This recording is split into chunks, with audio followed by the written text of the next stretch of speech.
थोड़ी तस्वीर बना रहे हैं, मैं लगा देता हूँ अरे चाचा वेरी गुड चाचा वेरी गुड।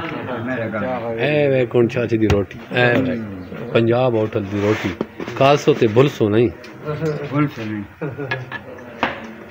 फिर भी दिल करेगा जी छुट्टी न मिली तो फिर छुट्टी ले सक थोड़े होटल वास्ते सिर्फ स्पेशल नहीं इधर गांव में जाना है ना, गांव में जाना है। अच्छा खैर चाचा पंजाब होटल चाचा 24 घंटे सर्विस कर रहा है चाचा आना है तो फिर खाना। और ज़बरदस्त रोटियाँ पका रहा है देख चाचा की थापों की आवाज़ जो है ना भूख लग जाती है।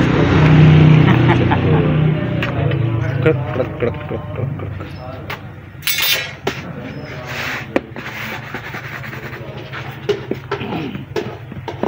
मज़ेदार मज़ेदार ज़बरदस्त टप टप टप टप। खैर वे चाचा तेरी ठापों की आवाज़ पिंडी तक जा रही है।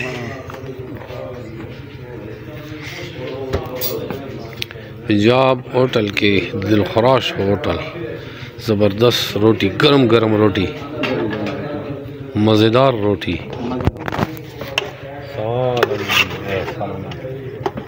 ज़बरदस्त आधी रात में गरम गरम रोटी के साथ गरम गरम सालन। क्या पकाया है जी?